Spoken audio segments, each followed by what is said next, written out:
المؤمن العزيز الجبار المتكبر الخالق البارئ المصور الغفار القهار الوهاب الرزاق الفتاح العليم القابض الباسط الخافض الرافع المعز المذل السميع البصير الحكم العدل اللطيف الخبير الحليم العظيم الغفور الشكور العلي الكبير الحفيظ المقيت الحسيب الجليل الكريم الرقيب المجيب الواسع الحكيم الودود المجيد الباعث الشهيد الحق الوكيل القوي المتين الولي الحميد المحسن المبدع المعيد المحيي المميت الحي القيوم الواجد الماجد الواحد الصمد القادر المقتدر المقدم المؤخر الأول الآخر الظاهر الباطن الوالي المتعالي البار التواب المنتقم العفو رؤوف المالك الملك ذو الجلال والإكرام المقسط الجامع الغني المغني المانع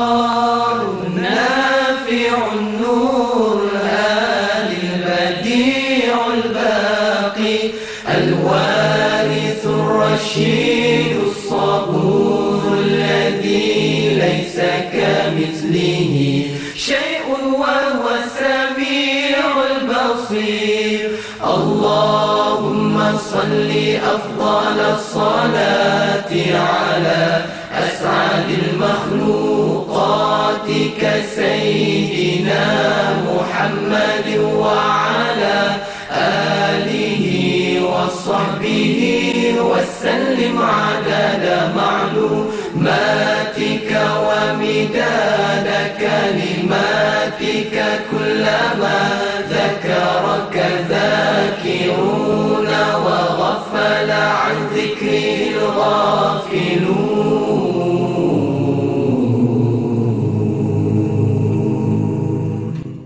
Bismillahirrahmanirrahim. Assalamualaikum warahmatullahi wabarakatuh. Alhamdulillahirabbil alamin wassalatu wassalamu ala asyrafil anbiya'i wal mursalin wa ala alihi wa sahbihi ajma'in. Allahumma salli ala sayidina Muhammad wa ala ali sayidina Muhammad. Kita buka dengan memuji nama Allah Subhanahu wa taala sambil berselawat ke atas junjungan besar Nabi Muhammad sallallahu alaihi wasallam. Mudah-mudahan dibuka hari ini dalam keadaan mendapat keberkatan, kerahmatan dan kasih sayang dari Allah Subhanahu wa taala. Apa khabar sidang penonton? Mudah-mudahan berada dalam keadaan ceria selalu dan juga berbahagia di dalam bulan Ramadan yang sudah pun 10 hari kita jalani termasuk pada hari ini. Dan alhamdulillah, sedar tak sedar fasa pertama bulan Ramadan sudah pun selesai kita jalani. Ada yang baik dan ada juga yang mungkin perlu ditambah baik dalam kehidupan kita, khususnya dalam bulan Ramadan. Pertama dan selamanya, ayo sama-sama kita panjatkan rasa syukur pada Allah Subhanahu wa taala. Pada pagi ini diberikan kesempatan, diberikan peluang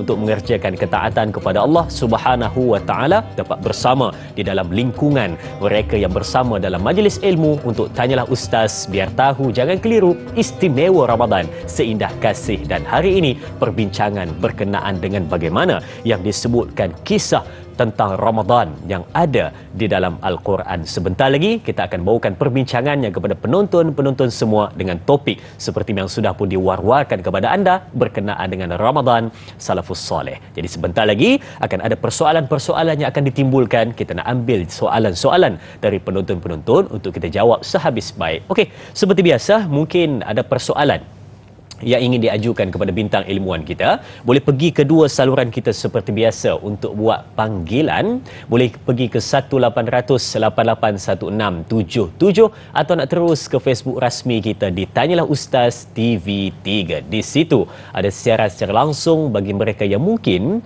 tak berkesempatan melihat di kaca TV di rumah, boleh melihat di mana ada berada menggunakan peranti anda. Tapi jangan lupa tekan butang suka dan kongsi untuk sama-sama sebarkan kebaikan. Tekan je butang share tu untuk ajak kawan-kawan kita sama-sama menyaksikan pada pagi ini, insya-Allah. Baik. Okey, sedar tak sedar hari ini sudah pun berada kita 10 Ramadan, perbincangan Ramadan Salafus Soleh bersama dengan bintang ilmuwan Profesor Madya, Datuk Dr. Muhammad Farid Ravi Abdullah bersama dengan kita. Assalamualaikum Ustaz. Waalaikumsalam warahmatullahi wabarakatuh. Masih belum terlambat lagi saya ucapkan selamat menyambut Ramadan Ustaz. Ya, sama-sama. Tapi dah 10 hari tu rasa ke depan 10 hari tapi tak apa, kita sentiasa kita meraihkan Ramadan itu. Betul. Setiap hari. Ustaz, dah 10 hari ni ada tak orang kata cerita-cerita yang manis untuk kita kongsi kat penonton-penonton? Katalah macam contoh, Ramadan tahun ni rasa macam happy lah, ada benda nak apa Ustaz? Ramadan tahun ini kalau tanya saya sedih lah. Itu Ustaz. Ramadan tahun ini bagi saya Ramadan yang agak menyedihkan sebab tahun lepas berpuasa bersama isteri, tahun ni saya berpuasa dengan anak-anak saya tanpa isteri. So itulah kelainan. Saya kena tune kehidupan tu jadi ayah dan ibu di rumah. Subhanallah. Tapi saya kagum Ustaz adalah seorang yang sangat tabah dan juga hebat. Amin. Jadi mungkin Ustaz ada sesuatu yang ingin kita mulakan pada pagi ini Ustaz. Silakan. Ya, terima kasih Dai Azrin, kepada para penonton yang saya kasih sekalian. Assalamualaikum warahmatullahi wabarakatuh. Alhamdulillah wassalatu wassalamu ala Rasulillah wa ala alihi wa sahbihi wa man walah. Segala puji bagi Allah Subhanahu wa taala yang telah menghidupkan kita pada pagi ini, dan kepada Allah juga kita akan dikembalikan. Kita doakan dalam suasana kita menyambut Ramadan Al-Mubarak, walaupun telah mencecah hari yang ke-10, semangat kita tidak pudar dan juga kekuatan kita tidak lemah. Kita sentiasa merasakan bahawa ini adalah peluang yang sangat istimewa yang Tuhan sajikan pada kita. Allah beri kita peluang untuk berjumpa dengan Ramadan. Jadi kita nak isi sebaik-baiknya dengan amalan-amalan yang telah disunatkan oleh Nabi Muhammad sallallahu alaihi wasallam. Kemudian dalam masa yang sama, amalan-amalan ini hendak jugalah kita sadur dengan ilmu pengetahuan, supaya ilmu itu menjadi asas yang penting bagi menggambarkan amalan itu adalah amalan yang diterima oleh Allah Subhanahu wa taala. Untuk itu pada pagi ini saya bercadang untuk mengajak ibu ayah kita sama-sama meneliti bacaan ayat-ayat suci Al-Quran Al-Karim daripada surah Al-Baqarah yang bermula daripada ayat 184 dan juga 185. Kedua-dua ayat ini kita akan baca sama-sama, dan kita akan beri tumpuan kepada hukum hakam, tajwid dan sebagainya, dan kita akan lihat tafsiran sebelum kita menyentuh bagaimana puasa para salafus salih. A'udzu billahi minasy syaithanir rajim. Bismillahirrahmanirrahim. أياما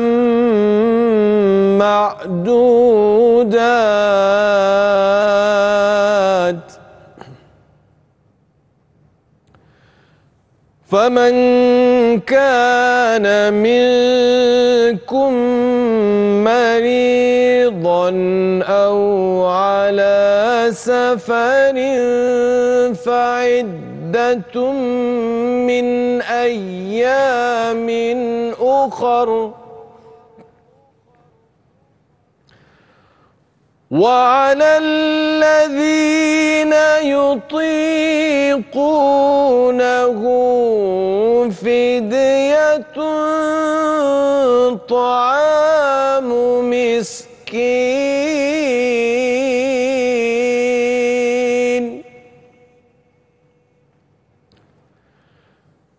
فمن تطوع خيرا فهو خير له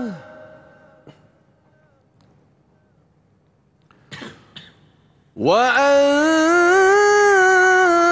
تصوموا خير لكم كنتم تعلمون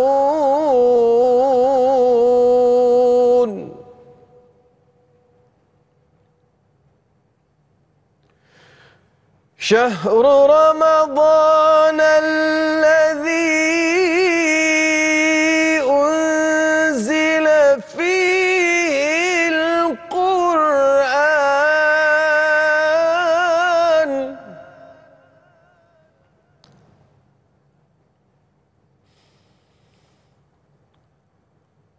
أنزل فيه القرآن هدى للناس وبينات من الهدى والفرقان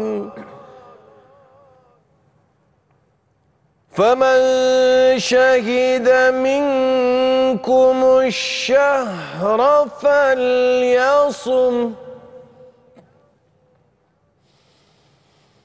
ومن كان مريضا أو على سفر فعدة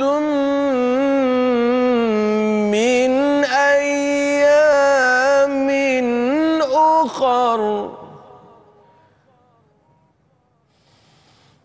يريد الله بكم اليسر ولا يريد بكم العسر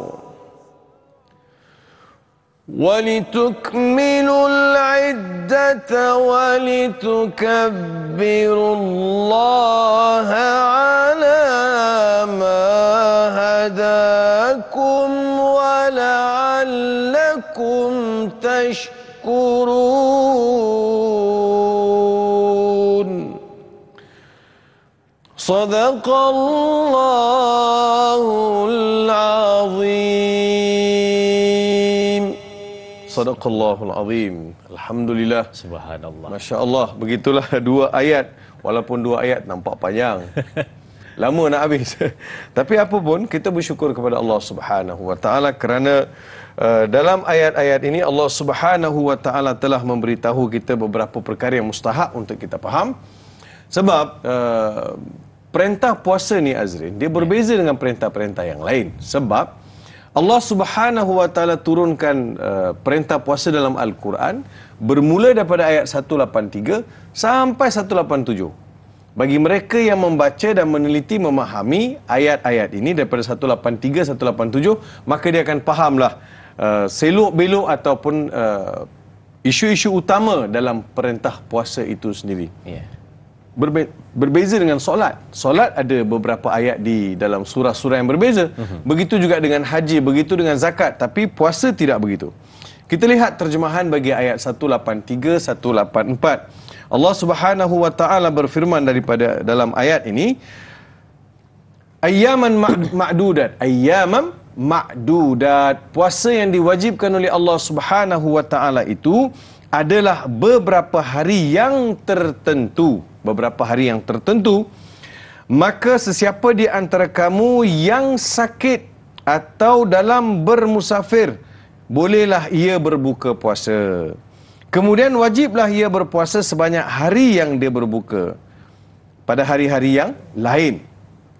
Dan wajib atas orang-orang yang tidak terdaya berpuasa, iaitu kerana tua dan sebagainya, membayar fidyah, iaitu memberi makan kepada orang miskin. Maka sesiapa yang dengan sukarela memberikan bayaran fidyah lebih dari yang ditentukan itu, maka itu adalah suatu kebaikan baginya.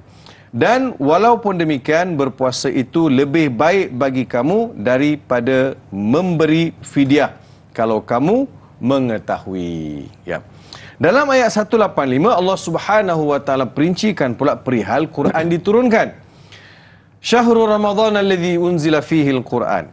Masa yang diwajibkan kamu berpuasa itu ialah bulan Ramadan yang padanya diturunkan Al-Quran, menjadi petunjuk bagi sekalian manusia dan menjadi keterangan-keterangan yang menjelaskan petunjuk dan menjelaskan perbezaan antara benar dengan yang salah.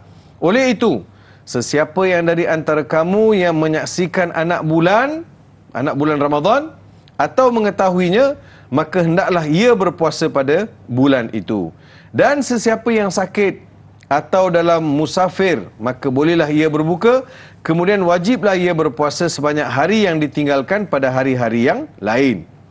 Dengan ketetapan yang demikian itu, Allah menghendaki kamu beroleh kemudahan dan ia tidak menghendaki kamu menanggung kesukaran. Dan juga supaya kamu cukupkan bilangan puasa, iaitu bilangan Ramadan, dan supaya kamu membesarkan Allah Subhanahu wa taala kerana mendapat petunjuknya, dan supaya kamu bersyukur. Masya Allah. Begitulah dua ayat yang kita baca pada hari ini. Kita cuba lihat beberapa perkara yang mustahak harus kita faham daripada ayat ini. Pertama sekali, Allah Subhanahu wa taala beritahu kepada kita puasa itu adalah beberapa hari yang tertentu. Boleh jadi 28 hari, boleh jadi 29 hari, boleh jadi 30 hari, dan dia tak jadi 31 hari.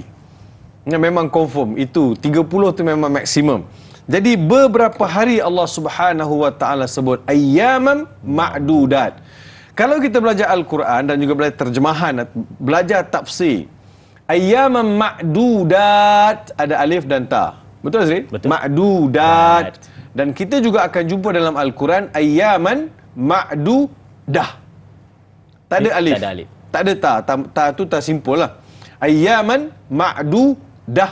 Satu lagi ayyaman ma'dudat. Kita akan jumpa dalam Al-Quran. Saya nak ajak juga ibu ayah untuk perhatikan apakah signifikan di sebalik ayyaman ma'dudat, ayyaman ma'dudah.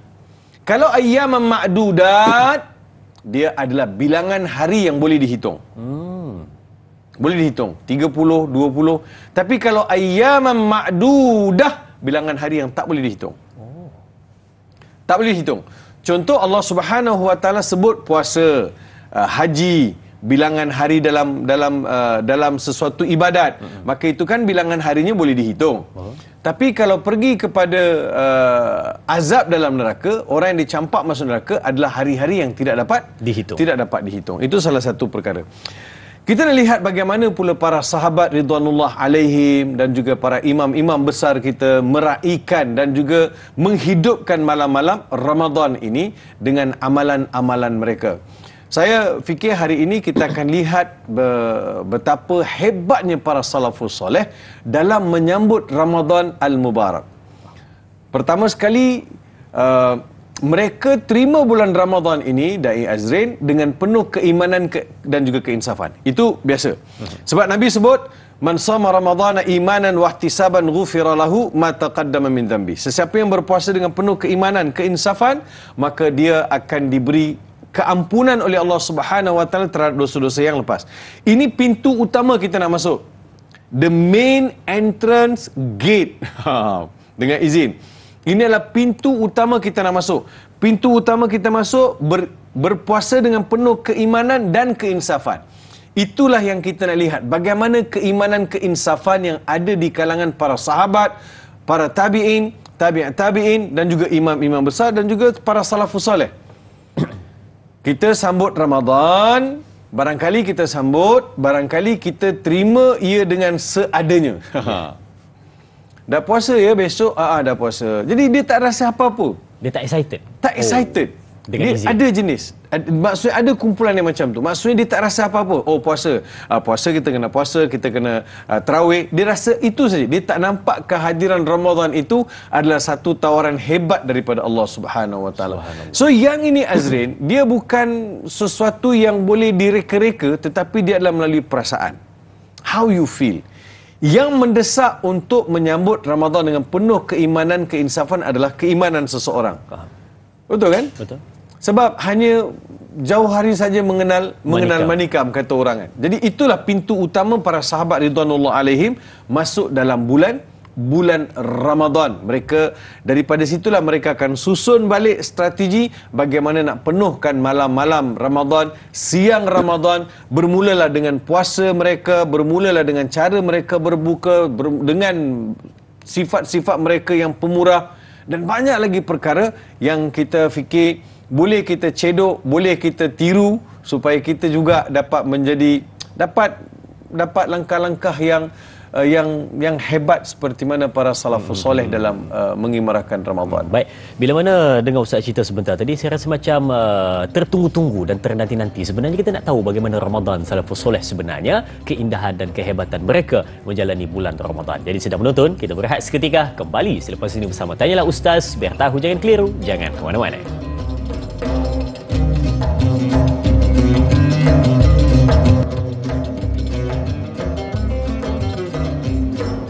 Subhanallah, keberuntungan seseorang manusia itu adalah bila mana dia dapat bersama ketika mana orang melaksanakan kebaikan, dia dapat memasukkan dirinya dalam suasana kebaikan tersebut. Seperti anda sedang penonton keluarga besar Tanyalah Ustaz, biar tahu jangan keliru. Sahabat-sahabat kita sedang menyaksikan Tanyalah Ustaz berada dalam majlis ilmu, dan juga dalam bulan Ramadan kita sempat memasukkan diri kita dalam lingkungan mereka yang melaksanakan kebaikan. Tahniah saya ucapkan kepada anda. Baik, jom kita lihat soalan di Facebook untuk kita merungkai persoalan Ramadan salafus soleh ini. Soalan pertama di Facebook dari sahabat kita Azliana Syahairi. Assalamualaikum Ustaz, apakah pengertian salafus soleh? Terima kasih Ustaz. Biar tahu jangan keliru. Terima kasih sahabat kita Azliana Syahairi untuk soalan ini. Betul juga, selalu orang duk sebut salafus soleh. Jadi kita nak tahu juga apa yang dimaksudkan dengan salafus soleh. Ustaz, silakan. Terima kasih kepada Azliana atas soalan tadi. Dia buka pintu soalan tu, dia ngam-ngam. Betul. So kita kenal dulu siapa salafus soleh. Salafus soleh ini kalau secara terjemah secara literalnya adalah 300 tahun selepas kewafatan Nabi Muhammad sallallahu alaihi wasallam, mereka digelar sebagai salafus soleh. Termasuklah sahabat, tabi'in sampailah 300 tahun. Yang digelar sebagai fatrah ataupun zaman yang digelar mereka itu adalah salafus soleh, kerana mereka dengan Nabi sallallahu alaihi wasallam urutan dan juga pewarisan amalan itu dia tak jauh beza. Faham? Sahabat, tabi'in masuk situ, dia nampak masih lagi clear. Selepas daripada itu yang tidak digelar lagi salafus soleh.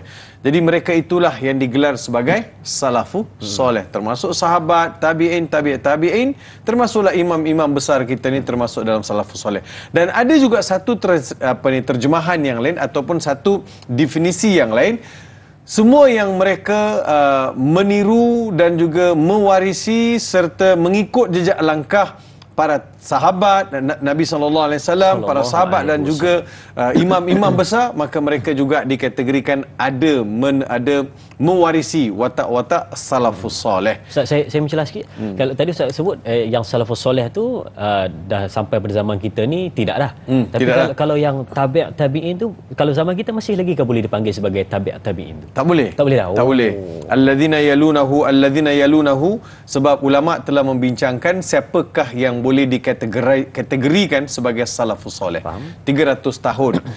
Kalau hari ini Da'i Azrin kata seperti saya seorang salafus soleh, tak kena lah. Sebab dah jauh sangat. Dan kita rasa malulah kot tiba-tiba nak ngaku kita ni salafus soleh. Dia kata salaf ni adalah maksud salaf orang yang datang selepas. Faham? Kan? Aslaftu, aslafa maksudnya yang telah ditinggalkan. So saya mewarisi apa yang telah ditinggalkan. Itu namanya salaf. Faham. Saleh ialah menggambarkan kewarakan, menggambarkan tawaduk, ilmu, amal dan juga watak-watak yang positif yang ada pada diri mereka. Jadi selepas 300 tahun tak bolehlah kata diri kita ni sebagai salaf. Pengikut salafus soleh boleh. Kita pengikut kepada salafus soleh boleh, tapi nak mengaku diri kita salaf itu memang tak adalah. Dia tak boleh satu, segan satu. Oh, segan lah. Malu kan. Qiyam pun tak ada kan. Baca Quran pun dah baru juzuk berapa kan. Tiba-tiba nak ngaku salafus soleh. Tanya berapa ramai dah Ramadan ni kita bagi orang buka puasa pun tak boleh nak jawab.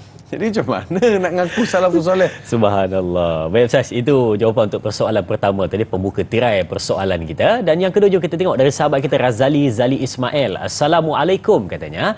Apakah golongan salafus soleh terdiri daripada alim ulama dan para wali Allah sahaja? Dan apakah ciri-ciri seorang salafus soleh itu? Mohon pencerahan ilmu dari Ustaz. Terima kasih. Terima kasih juga Tuan Razali untuk soalan ini. Silakan Ustaz. Ya, terima kasih Tuan Razali atas soalan tadi. Apakah ciri-ciri? Bagaimana pula kita nak kata salafus soleh? Seperti mana kita beri terjemahan ataupun maksud yang harus kita faham. Salafus soleh adalah mereka yang di zaman Nabi SAW, tabi'in, tabi'in, lepas 300 tahun itu tidak lagi dah digelar sebagai salafus soleh. Adapun ciri-ciri mereka adalah ciri-ciri yang positif, ciri-ciri yang baik.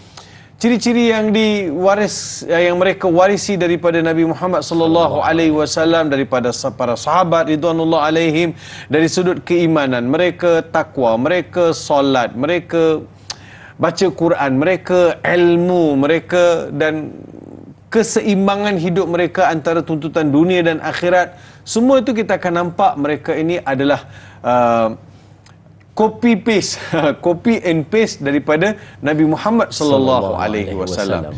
Jadi kita nampak kalau seseorang itu nak diangkat menjadi seorang wali, kita kata dia itu adalah seorang wali. Orang tu adalah seorang hebat. Kita lihat dia secocok atau tidak apa yang ditinggalkan dengan oleh Nabi Muhammad sallallahu alaihi wasallam. Tidak semudah itu kita untuk mengangkat seseorang menjadi wali ataupun seseorang itu sebagai orang yang ada ciri-ciri salafus soleh tanpa melihat kepada kekuatan ilmu dia, kekuatan amalan dia, kekuatan serba-serbi akhlak dan juga budi pekerti. Semua itu mesti ada dalam bentuk satu pakej yang boleh dijulang orang itu adalah seorang yang bercirikan kepada salafus soleh. Dia salafus soleh paling mustahak sekali dari Azrin ialah ilmu. Dia jadi salafus soleh tapi ilmu tak ada, macam mana? Dia bukan sekadar dari sudut syakliat ataupun dari sudut presentation luaran, perwatakan luaran dengan pakaian dan sebagainya. Baru ni saya tengok ada satu gambar orang share, hamba Allah ni tasbih tu digantung dekat pokok. Dia duduk kat bawah. Jadi dia tarik satu tasbih tu sama tinggi ni. Pokok sama tinggi dengan bumbung rumah. Jadi kalau tengok tu, adakah dia tu salafus soleh? Jadi dah macam pelik kan. Jadi kadang-kadang kita jangan mudah terpedaya dengan sesuatu keadaan. Pertama sekali bagi saya akan lihat bagaimana ilmu orang itu. Kita kan ada satu cerita Da'i Azrin, kalau ingat, seorang lelaki yang dah bunuh 99 nyawa. Betul. Dibunuh 99 nyawa. Dia tanya dekat seorang kawan dia ni, ataupun dia tanya dia konsak lah dengan kawan-kawan dia ataupun orang baik. Dia konsak, dia kata, weh, aku dah bunuh 99 nyawa. Aku rasa aku dah tak nak bunuh orang dah. Aku nak berubah. Apa cara Jadi kawan ni kata, engkau pergi jumpa seorang abid, seorang yang ahli ibadat di hujung kampung kita ni, mungkin dia boleh akan bagi irsyad kepada engkau. Mungkin dia bagi petunjuk pada engkau. Jadi budak ni pun, yang lelaki yang dah bunuh 99 nyawa ni, pergilah jumpa abid tadi yang kuat beribadat ni. Jumpa dia. Kata, tuan, saya ni nak berubah, saya ni nak bertaubat, saya tak nak dah bunuh orang, saya dah bunuh 99 nyawa, saya rasa menyesal sangat. Ada tak pintu taubat untuk saya? Jadi orang kaki yang syekh yang kuat ibadat ni, bangun-bangun dia terkejut, dia kata, engkau dah bunuh 99 nyawa, mana ada taubat untuk engkau? Engkau adalah manusia yang paling berujian, engkau adalah manusia yang paling tak bertimbang rasa. Neraka ni. Engkau ni memang tak ada dah, engkau ni apa punya manusia, tak ada hati perut. Dia duk bagi pressure dan tak bagi penyelesaian. Jadi dia ni dah bunuh 99 nyawa. Dia kata alang-alang cukupkan 100 lah. Dia keluarkan pedang, dia libas pakcik tu. Dah habis 100. Kemudian dia mencari lagi jalan untuk kembali kepada Allah Subhanahu Wa Taala. Tadi yang dia jumpa abid. Ada kawan lagi yang lain pula kata, kau tak duduk sini lah. Jangan duduk kampung ni. Kalau duduk kampung ni kau takkan berubah. Kau kena keluar. Pergi kampung lain. Jumpa dengan seorang syekh ni kata, dia kata macam ni, yang ada ilmu. Tadi yang abid, yang ni ada ilmu. Dia kata, ada pintu taubat, ada. Allah tu Maha Pengampun. Kalau seseorang itu benar-benar mahu bertaubat, Allah akan buka peluang untuk dia bertaubat, dan saudara boleh bertaubat, tapi dengan syarat saudara jangan duduk di kampung ini, di bandar ini, kena keluar. Dia pun keluar. Dalam perjalanan itu malaikat yang cabut nyawa, Israel datang cabut nyawa. Cabut nyawa dan dia mati. Bila mati, malaikat Ridwan dengan malaikat Malik datang berebut. Seorang nak masuk neraka, seorang nak bawa dia masuk dalam syurga. Itu yang disukat badan orang tu. Bila disukat badan ni ngam-ngam, katakan 50 km nak sampai dekat kampung dia nak pergi taubat ni, dia betul-betul jatuh gebah mati dekat kilometer yang ke-25. Ngam-ngam. Badan dia bila disukat, kat mana jatuh? Ngam-ngam jatuh dekat kilometer 25. Bila jatuh dekat kilometer 25, disukatlah badan dia. Ngam-ngam separuh. Sana separuh, sini separuh. Jadi maksudnya, pergi pun belum lagi dia melebihi marhalah 25 km ke atas. Dia masih lagi belum sampai. Jadi, datang malaikat lain pula kata, engkau sukat badan dia, betul lah separuh ngam-ngam. Tengok hati dia jatuh mana. Hati dia jatuh sebelah, cenderung kepada atas 25 km. Jadi badan dia jatuh tu, badan dia ngam-ngam separuh, tapi hati dia sebelah mana? Malaikat Ridwan bawa dia masuk syurga. Saya nak beritahu, bila konsult tadi tu, bila seseorang itu berunding, lihat bagaimana salafus soleh beri petunjuk. Sebab salafus soleh yang beri petunjuk itu adalah salafus soleh yang ada ilmu. Bila dia ada ilmu, dia bagi solution.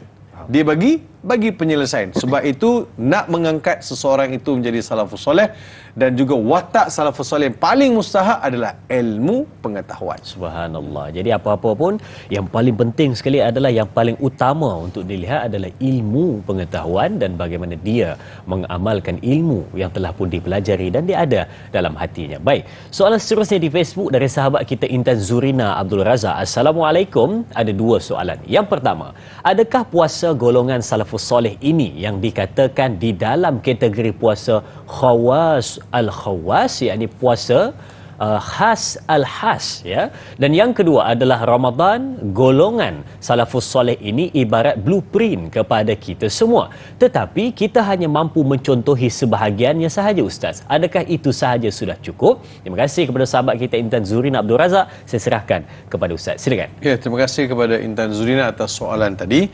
Perkataan salafus soleh, dan juga nak lihat adakah puasa orang khawasul khawas ataupun salafus soleh ini, puasa mereka lah puasa khawasul khawas. Maksudnya dia khawas ni dia asal perkataan khas, khusus. Jadi khawasul khawas maksudnya mereka yang, istilah ini pun diperkenalkan oleh Imam Al-Ghazali dalam kitab Ihya Ulumuddin.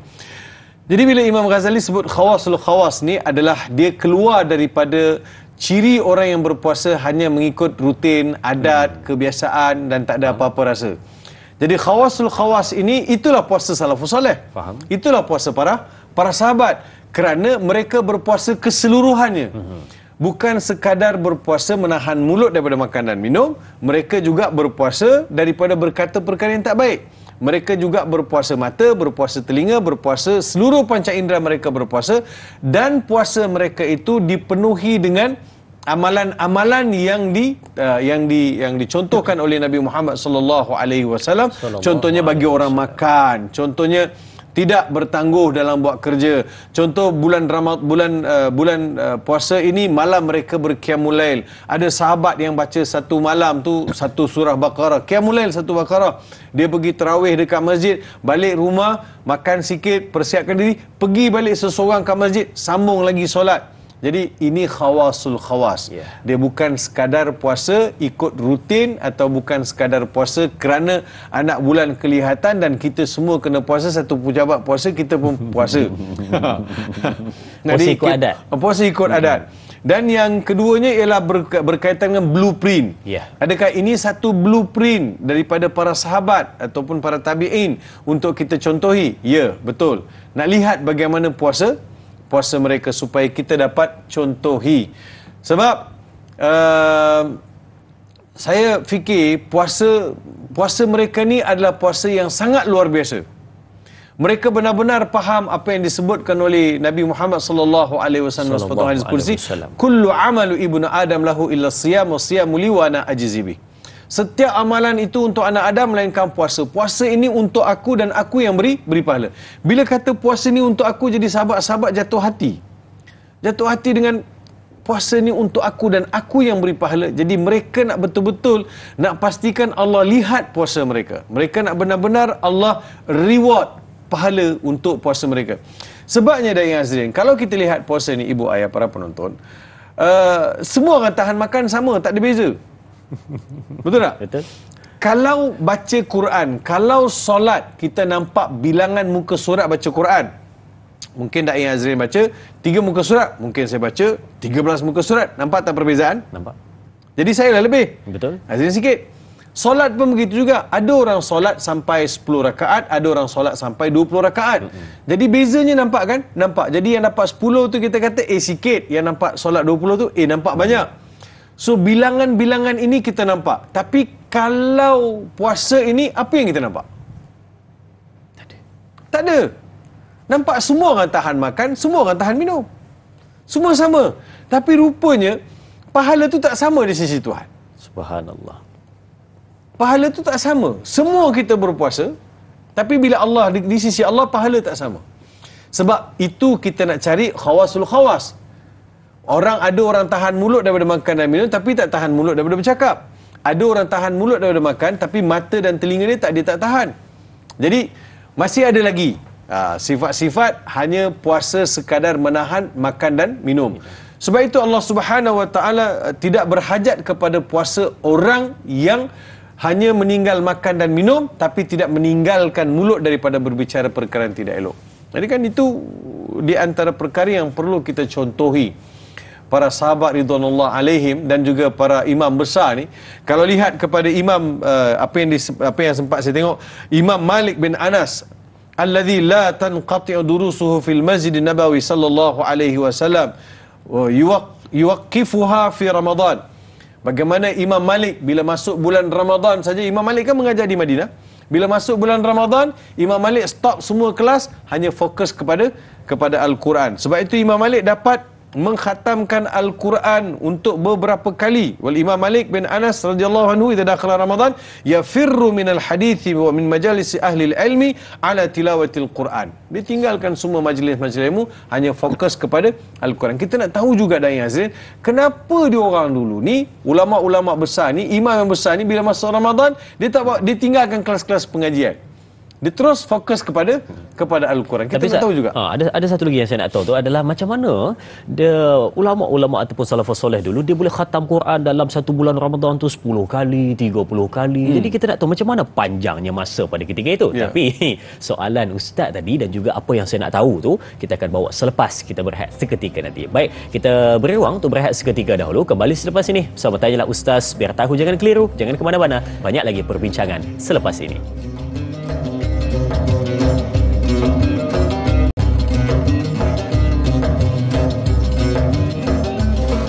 Dalam suasana meraihkan Ramadan pada tahun ini, sudah pastinya ada sesuatu penambahbaikan dalam kehidupan kita untuk menjadikan Ramadan yang terbaik, ibadat yang terbaik, dan puasa kita adalah puasa yang terbaik. Bukan hanya sekadar tidak makan dan tidak minum, tetapi juga menjaga setiap daripada apa yang kita cuba untuk lakukan supaya tidak membatalkan ibadat puasa tersebut bermula daripada terbit matahari hinggalah ia terbenam, seterusnya 30 hari dalam bulan Ramadan. Baik, untuk teruskan perbincangan kita. Baik, jom kita ambil soalan dari talian. Assalamualaikum. Waalaikumsalam warahmatullahi wabarakatuh. Dan yang saya juga yang berbahagia Datuk Ustaz. Ya tuan, siapa di sana? Ini Ilyas Abu Bakar daripada Hitam, Penang. Tuan Ilyas, silakan soalannya tuan. Assalamualaikum Ustaz. Waalaikumsalam. Assalamualaikum warahmatullahi. Saya tanya, bagaimanakah didikan tarbiyah ataupun bimbingan Nabi Muhammad sallallahu alaihi wasallam kepada salafus saleh ni untuk menghadapi Ramadan? Yang kita tahu ni 6 bulan sebelum Ramadan mereka ni bergembira, bermohon untuk dapat masuk ke dalam bulan Ramadan. Dan sebulan selepas bulan Ramadan pula mereka ini menangisi akan atas kehilangan Ramadan ini dan mengharapkan supaya pengharapan yang tinggi supaya dapat diterima segala amalan-amalan dalam bulan Ramadan. Soalan saya di sini meminta pencerahan lebih lanjut daripada Datuk. Bagaimanakah bimbingan yang diterapkan oleh Nabi Muhammad SAW kepada salafus salih ini tentang beribadah dalam bulan Ramadan ni? Mereka ni gembira sebelum menyambut dan menangisi terlepasnya Ramadan. Minta pencerahan lebih lanjut daripada bagi Ustaz. Terima kasih. Assalamualaikum. Waalaikumsalam warahmatullahi. Terima kasih Tuan Ilyas dari Aitam, Pulau Pinang. Wow. Ini biasa kita dengar, tapi hari ini rasanya Cik Ilyas disampaikan dari hati. Jadi soalan dia memang cantik sebab dia kata bagaimana didikan baginda Nabi SAW kepada para sahabat. Sampai Ramadan datang terlampau seronok, bila mana nak habis Ramadan sedih yang teramat. Silakan Ustaz. Terima kasih kepada Cik Ilyas Abu Bakar atas soalan tadi.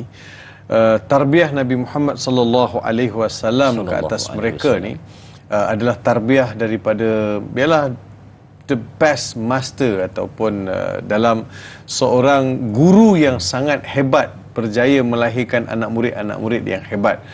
Manakan tidak asuhan itu adalah asuhan yang dididik oleh Nabi Muhammad sallallahu alaihi wasallam.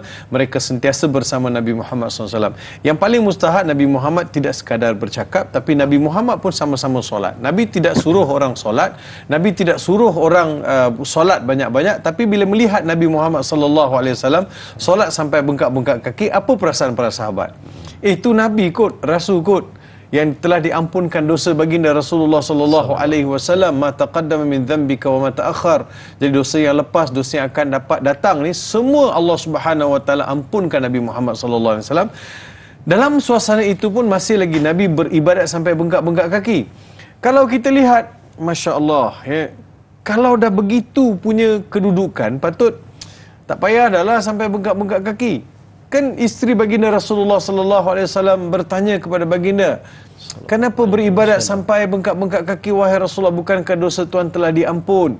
Kenapa apa perlu sampai bengkak-bengkak kaki nak beribadat?" Jadi Nabi Muhammad sallallahu alaihi wasallam jawab simple aja, "Afala an akuna abdan syakura." Aku salah kan nak jadi seorang hamba yang bersyukur. Nabi nak mengekspresikan sifat syukur kepada Allah Subhanahu wa taala dengan memaksimumkan amal ibadat yang baginda boleh buat. Ini asuhan yang Allah Subhanahu wa taala, ini asuhan yang Nabi sallallahu alaihi wasallam didik para sahabat ridwanullah alaihim. Sebab itu kita melihat guru yang hebat berjaya melahirkan anak-anak murid yang hebat. Jadi mereka adalah contoh tauladan yang patut kita ikut kepada Nabi, ikut yang kita ikuti. Tapi ada juga di antara sahabat ni satu perkara, ada juga di antara sahabat yang cuba nak buat lebih. Ada cuba nak buat lebih. Ada yang kata, aku nak puasa sepanjang tahun, aku tak nak makan, tak nak minum. Dia pula sahabat kata, aku tak nak kahwin, aku nak fokus untuk ibadat. Ada yang kata, aku nak berqiyamul lail, tak mau tidur. Nabi datang, Nabi beritahu, macam ni saudara, dia kata, aku pun kahwin, aku juga berkiam dan aku tidur, dan aku juga berpuasa dan berbuka. Faman raghiba an sunnati falaysa minni. Sesiapa yang tidak ikut tunjuk ajar aku, maka dia bukan dari golongan aku. Jadi buat ikut macam mana Nabi sallallahu alaihi wasallam asuh, Nabi sallallahu alaihi wasallam didik mereka. Ya. Subhanallah Ustaz. Bila mana kita mendengar tadi Ustaz cerita pada kita berkenaan dengan bagaimana didikan baginda Nabi Muhammad SAW, bukan hanya sekadar lafaz di lisan tapi juga dilihat daripada perbuatan, maka di situlah yang dimaksudkan contoh melalui teladan ataupun sesuatu yang diajarkan melalui teladan. Baik, sedang penonton, untuk kita teruskan perbincangan kita pada pagi ini, jadi kita nak beruang sekali lagi untuk penonton-penonton berehat seketika, tenangkan fikiran. Kita akan kembali selepas ini bersama Tanyalah Ustaz, biar tahu jangan keliru. Jangan ke mana-mana.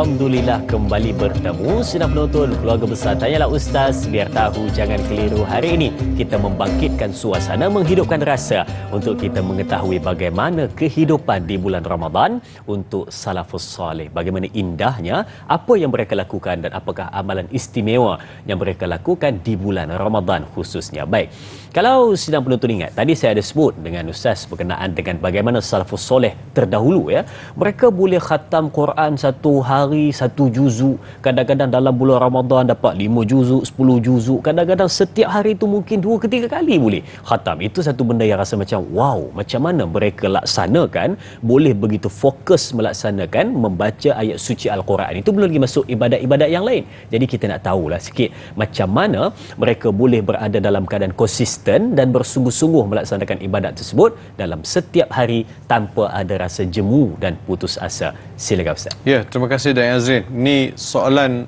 yang sangat penting tapi rasa malu lah. Ya, Ustaz. Rasa malu bagaimana mereka ada banyak masa dan masa yang penuh keberkatan. Mereka boleh khatam berulang kali ataupun banyak kali mereka boleh khatam Al-Quran.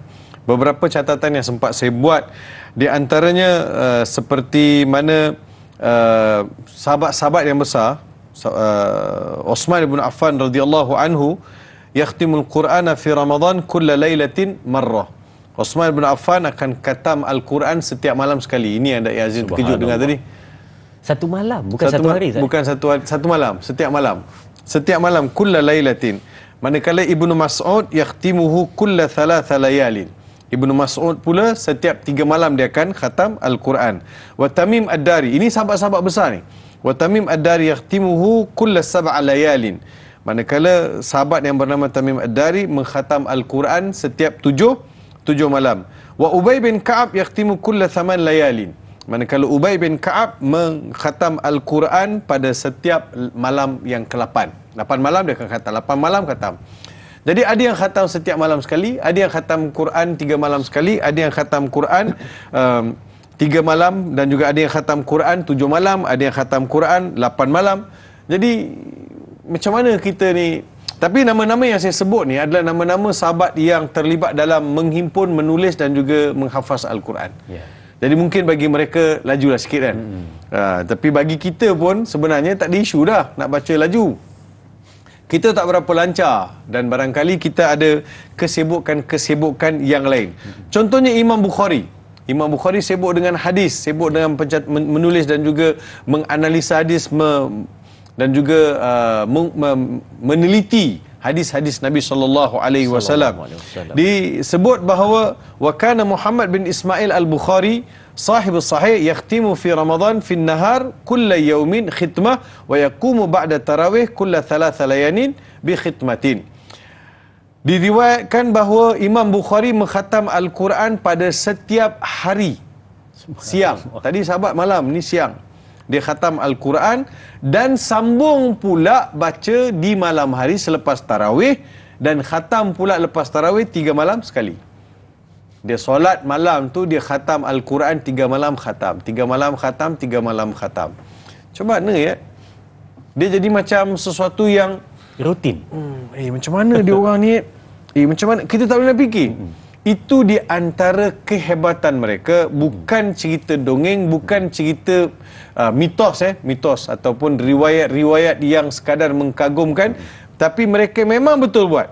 Wa kana Sa'id bin Jubair yakhtimul Qur'ana fi kulli lailatin. Jadi Sa'id bin Jubair mengkhatam Al-Quran 2 malam khatam Al-Quran. Dan begitu juga dengan sahabat-sahabat yang lain. Sebab itu kita melihat, macam kita sebut tadi Dai Azrin, yang Allah Subhanahu wa taala beri mereka kekuatan adalah kekuatan untuk konsisten dalam membaca Al-Quran dan beribadat. Yang keduanya, keberkatan Allah Subhanahu wa taala berikan kepada mereka. Subhanallah. Keberkatan. Dia kan bila kita ambil Quran, sekarang malam kan lepas tarawih kan, baru pegang Quran, baru 2 muka surat dah menguap tak berhenti. Menguap, tapi duduk makan murid sejam tak apa. Menyembang tak apa. Menyembang tak apa. Lepak tak apa. Dia tak ada rasa menguap. Tapi pegang Quran aja, mata jadi nak terkatup lah. Kan, mulut menguap lah. Jadi dia tak berapa nak fokus. Sebab kita tak rasa kehebatan baca Quran tadi tu. Setiap satu huruf pahalanya, dan bulan Ramadan, bulan Allah turunkan Al-Quran, mesti dihidupkan. Sebab saya melihat tadi saya ada sebut kenapa para imam ataupun para ulama ni mereka meninggalkan semua kerja. Macam Imam Bukhari, dia tak ngajar dah. Bulan Ramadan dia tak ngajar dah kelas-kelas hadis. Dia fokus pada Al-Quran. Begitu juga dengan imam-imam besar yang lain. Kenapa ya? Sebab bila puasa ini adalah puasa mulut daripada makan dan minum, dan puasa mulut daripada berbicara perkara yang tidak disukai oleh Allah, apa yang mereka cuba buat ialah mereka cuba alihkan mulut daripada bercakap dengan orang dengan bercakap dengan Al-Quran. Faham? Dia kurang cakap dengan orang, kurang mengajar, kurang berinteraksi, tapi banyak pada Al-Quran. Saya fikir kalau Dai Azrin 1 jam boleh baca berapa juzuk? Kalau saya jawab tu jawapan tak jujur boleh Ustaz? Tak apalah, jujur je lah. Tak apa, berapa banyak boleh baca? 1 jam Ustaz ya. 1 jam rasanya 10 muka surat. 10 muka itu kira surat. paling bersungguh-sungguh dah. Sungguh-sungguh. Mungkin bagi Azrin dia seorang yang berhati-hatilah baca kan. Kita kata kalau dia baca Syahrul Ramadan alladhi unzila fihi al-Quran hudan lin-nasi wa bayyinatin minal huda wal furqan. Tak nampak dulu. Saya jenis saya selalu kalau saya baca, saya suka tengok terjemahan bahasa Melayu dia tu. Jadi mungkin itu jugalah lama kan. Mungkin itu juga salah satu sebab ialah para sahabat ni yang imam besar ni tak terjemah sebab dia faham bahasa Arab, dia faham tafsir. Jadi mungkin yang saya nampak, saya pernah duduk sebelah syekh saya ni, dia baca Quran, saya dengar je macam mana dia boleh baca laju, macam mana dia boleh khatam sampai 5-6 kali bulan puasa. Saya nak dengar laju. Innal ladzina kafaru sawa'un 'alaihim anzartahum am lam tunzirhum la yu'minun khatamallahu 'ala qulubihim wa 'ala sam'ihim wa 'ala absarihim ghishawa wa lahum adzabun 'adzim. Dia baca tu macam baca bercakap. 1 jam boleh 2 juzuk. Ya ayyuhalladzina amanu kutiba 'alaikumus shiyam kama kutiba 'alal ladzina min qablikum la'allakum tattaqun ayyaman ma'dudat faman kana minkum maridan aw 'ala safarin fa iddatun min ayyamin ukhra wa 'alal ladzina yutiqunahu fidyatun ta'amu miskin faman tatawwa'a khairan fa huwa khairul lahu wa an tasumu khairul lakum in kuntum ta'lamun shahra ramadhan alladzi unzila fihi al-Qur'an hudan lin-nas wa bayyinatin minal huda wal furqan faman shahida minkum ash-shahra falyasum. Dia baca laju macam tu. Jadi baca laju macam tu 1 jam boleh dapat 2 juzuk. Laju Ustaz. Lagipun laju kita tak laju, dia senang aja. Kenapa tak laju? Sebab kita jarang baca. Kita jarang baca. Jadi bila jarang baca, apa ya, nak eja lagi, nak sebut lagi. Jadi itu yang jadi berat lidah tu nak melafazkan sebab kita jarang baca. Sebab saya sebut daripada awal, kalau surah Al-Baqarah ini kita lancar baca, kita akan lancar juga surah lain.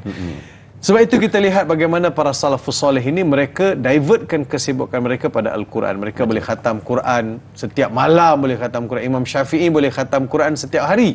30 malam, 30 hari, 30 kali. Ada imam lain pula siang sekali, malam sekali. So 1 bulan 30 hari itu 60 kali khatam Al-Quran. Subhanallah. Kita dapat khatam sekali tahun ni. Usahalah. Saya tahu ada yang khatam 2-3 kali juga, tapi ini nasihat saya untuk orang awam. Setiap bulan Ramadan ni kita nak try khatam sekali. Apa kaedah dia? Kaedah dia sebelum subuh 2 muka surat, selepas subuh 2 muka surat.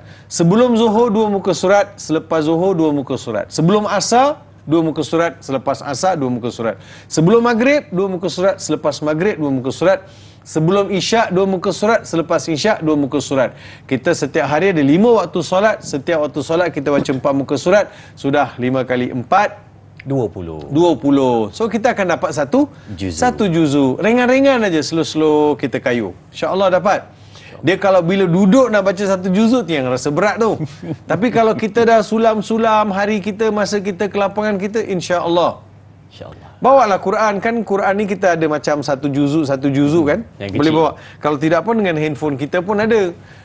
Tapi kita khawatirlah bulan puasa kita masih lagi sibuk dengan apa, dengan medsos, tak ada masa dengan Al-Quran. Itulah kot zaman para sahabat ridwanullah alaihim ni tak ada ujian ni. Kita dunia yang penuh dengan ujian, penuh dengan pancaroba. Tapi zaman mereka barangkali puasa itu, bulan puasa memang mereka betul-betul fokus lah. Sebab itu ada setengah negara Arab bulan Ramadan cuti. Bulan Ramadan cuti, jadi beri fokus kepada mereka beribadat siang, malam. Mereka boleh beribadat siang, mereka boleh rehat. Malam mereka boleh beribadat. Tengok Saudi cuti, Kuwait dan setengah-setengah negara cuti bulan Ramadan. Kita mana lagi nak kejar kerja, mana lagi nak kejar itu, nak kejar ini. Dan sebahagian letih tu tawaf bazar Ramadan pun jadi letih juga. Jadi inilah komitmen-komitmen yang ada. Tapi jangan bagi alasan lah. Kena fokus juga macam mana pun. Kalau bagi alasan ni tak ada kesudahan. Betul. Dia jadi macam rugi lah, Ustaz. Dia datang setahun sekali, 30 hari saja dalam setahun. Maka perlu dimanfaatkan sebaik mungkin. Baik, kita ada pemanggil di talian. Assalamualaikum. Waalaikumsalam, Ustaz dan Datuk Loh. Ya, Puan, siapa di sana? Siti Zubaidah Mak Ali dari Al-Ustaz. Oh, Kak Zubaidah. Silakan, Kak. Ya. Soalannya? Nak tanya Ustaz, di bulan Ramadan, bulan yang mulia ini, macam mana kita nak kawal kemarahan kita? Dan usia-usia emas ni, anak-anak pun tak berapa nak kisah kita. Adakah titik ayat mata kita mengalir akan dipertanggung di akhirat nanti? Ya, Kak? Itu je soalannya? Ya, nak tanya tu saja Ustaz. Assalamualaikum. Waalaikumsalam warahmatullahi. Terima kasih Kak Zubaidah dari Kedah ya soalannya. Al-Ustaz Kedah. Ustaz orang Kedah Ustaz? Mak ayah asal Kuala Ketil. Oh. Mak ayah lah, tapi saya lahir membesar di Selangor. Saya Selangor 10. 10. Saya 08 Ustaz. 08. Okey. Macam mana nak kawal kemarahan dalam bulan Ramadan? Kalau nak kawal makan senang, nak kawal minum senang. Nak kawal kemarahan dalam bulan Ramadan tu, bagaimana Ustaz? Silakan. Itulah, kemarahan ini satu perkara yang dia memang ada dalam diri manusia. Sifat gembira, sifat marah, sifat sedih, sifat duka, semua tu sifat ada dalam kehidupan manusia. Dia adalah satu yang Tuhan bagi. Kalau orang tu tak ada perasaan tu lain cerita lah. Tapi macam Kak Siti Zubaidah ni, bila kata macam mana nak kawal kemarahan bulan puasa, kita kena lihat marah tu marah apa. Mesti di-define dulu. Kalau anak-anak malas nak sembahyang, malas nak solat, marah, memanglah kena marah. Kan, malas nak kemas rumah, malas nak kemas bilik. Lepas buka puasa tinggal aja pinggan atas meja, mak pun nak tarawih juga. Kan? Jadi mak marah. Jadi marah-marah ini hanyalah marah-marah untuk mengasuh, marah untuk menegur, tapi tidaklah marah yang berlebihan sehingga mengeluarkan kata-kata yang tak baik, kata-kata yang berbentuk sumpah serana, ataupun mengeluarkan perkataan-perkataan yang kesat, yang itu akan merugikan kita dalam puasa lah. Betul. Dia akan merugikan kita dalam puasa. Sebab itu dia mesti tahu kita marah ini untuk mengasuh atau marah untuk melepaskan nafsu. Kalau marah untuk mengasuh adalah dibenarkan, tapi kalau marah untuk melepaskan nafsu, itu yang kadang-kadang tak kisah keluar perkataan-perkataan yang kesat. Ya, bulan puasa betul iblis ataupun syaitan itu sudah dibelenggu, tetapi ada di sana sifat-sifat yang memang sudah ada dalam diri kita yang tak boleh nak dikawal. Semalam ada kawan tanya saya, Ustaz macam mana syaitan tu dah dibelenggu tapi masih ada lagi ni macam mana ni Ustaz? Saya kata yang itu adalah asuhan saki baki yang ada dalam diri kita yang memang kita tak buang lagi. Jadi untuk itu Kak Zubaidah, kalau Kak Zubaidah marah untuk menegur anak, membetulkan salah, itu dibolehkan. Tapi marah yang dalam bentuk mengasuh, mendidik, menegur dan juga membetulkan apa yang salah. Tapi kalau Kak Zubaidah marah ataupun siapa sajalah marah dengan niat marah untuk melepaskan nafsu kan. Jadi yang itu yang tidak boleh. Dia akan memberi kesan yang negatif pada puasa kita. Semoga Allah beri kesabaran untuk saya, untuk Kak Siti Zubaidah dan semua kita lah. Nak buat macam mana dunia ni dengan macam-macam masalah. Tengoklah dekat jalan raya pun kita nak marah. Jalan jam, orang potong tak tentu pasal. Macam dia seorang aja nak balik rumah daripada kerja, orang lain pun nak balik juga. Dia horn nak masuk, selit gitu gini. Kan, buat muka masam lagi. Ada sekali kami kawan-kawan bagi bubur lambuk dekat tepi jalan kan. Bagi bubur lambuk, ada abang tu turun kan, buat jalan jam aja. Nak agih-agih lah masa lain. Weh, bagi bubur lambuk pun kena marah. Jadi dia ambil tak Ustaz? Dia ambil tak? Dia tak ambil lah. Oh, ingat kita marah-marah ulur, ambil dia tak juga. nak ambil. Dia turun tingkap semata-mata nak marah aja. Lepas tu dia jalan, dia tak nak ambil. Saya kata, ya Allah, kesian. Saya nak buat macam mana? Mungkin juga silap saya. Saya bagi petang kan, mungkin jalan tu jadi jam sikit. Tapi orang lain semua seronok aja ambil bubur lambuk kan. Bubur lambuk terbaik ni, Rin. Jadi Ustaz tak hantar kat saya pun sikit. Tak. Marilah. Nanti saya lalu. Boleh. Okey, baik Ustaz. Terima kasih Ustaz untuk berkenaan dengan bagaimana yang disebutkan tadi. Ialah semua orang ada perasaan marah, tetapi yang membezakan cuma dua. Kenapa dia marah dan bagaimana dia mengawal kemarahan tersebut. Kita kontrol sehabis baik. Okey, kita lihat soalan seterusnya dari Siti Nurbayah, sahabat kita di Facebook. Katanya, Assalamualaikum Ustaz. Adakah niat ikhlas kerana Allah Subhanahu Wa Taala itu adalah salah satu perkara yang penting untuk dijaga oleh para salafus soleh ketika melakukan ibadah kerana mereka berasa cemas dan khawatir jika amal ibadah yang mereka lakukan di sepanjang bulan Ramadan itu tidak diterima oleh Allah Subhanahu Wa Taala. Mohon pencerahan Ustaz. Terima kasih. Terima kasih juga sahabat kita Kak Siti Nurbayah untuk soalan ini. Risau, khawatir, takut amal ibadah tak diterima. Bagaimana Ustaz? Ya, terima kasih Kak Siti Nurbayah atas soalan tadi. Ikhlas. Benda ikhlas ni dia adalah datang daripada hati. Dan ikhlas ini adalah menjadi perhatian pertama dalam menerima ataupun amalan kita diterima atau tidak oleh Allah Subhanahu Wa Taala. Ini jelaskan dalam Al-Quran bila Allah berfirman dalam surah Al-Bayyinah, "Wa ma umiru illa liya'budullaha mukhlishina lahuddin hunafa." Jadi kamu tidak diperintahkan beribadat melainkan dengan seikhlas-ikhlasnya. Mukhlisin. Mukhlisin maksudnya orang ikhlas dalam buat amal ibadat. Ikhlas ini apa? Ikhlas ini bila saya buat suatu perkara, saya tak mengharapkan balasan daripada manusia, saya hanya mengharapkan balasan daripada Allah Subhanahu Wa Taala. Saya tak adalah solat depan orang, saya solat supaya orang kata, "Ui, kuat betul dia solat. Kuat betul dia baca Quran. Kuat betul dia bersedekah." Bukan, saya tidak mengharapkan pujian ataupun sebutan-sebutan daripada manusia, tapi saya mengharapkan keredaan Allah Subhanahu Wa Taala. Saya tahu banyak mana amalan saya buat ini, kalau Tuhan tak redha, tak ke mana pun. Tapi kalau saya nak dapat redha Allah, ibadat saya mestilah saya sadurkan dengan keikhlasan. Saya mesti letakkan, ya Allah, aku buat ni kerana Engkau. Aku buat kerana Engkau. Kerana Engkau saja, ya Allah. Kalau aku nak bandingkan dengan diri aku dengan para sahabat, dengan imam-imam besar, jauh, ya Allah. Tapi inilah yang termampu buat. Jadi dia kena ada nilai keikhlasan. Maksudnya dia tidak ada apa-apa hasrat lain daripada mengharapkan redha Allah Subhanahu Wa Taala. Itu yang paling mustahak dalam kita buat amal ibadat. Dan itu jugalah yang ada pada para sahabat, para salafus soleh. Mereka ada keikhlasan mereka yang menghasilkan natijah. Tengok Da'i Azrin. Ya. Dia sebut Cak tadi tu sebab 2-3 hari lepas dengan Cak dengan apa? Dengan sembang sahur. Itu yang terbawa-bawa tu. Okey. Da'i Azrin, bila kita melihat sesuatu amalan itu ikhlas atau tidak, dia akan beri kesan. Dia akan beri kesan pada diri saya, dia akan beri kesan pada orang di keliling saya, dan dia akan beri kesan kepada generasi yang akan datang.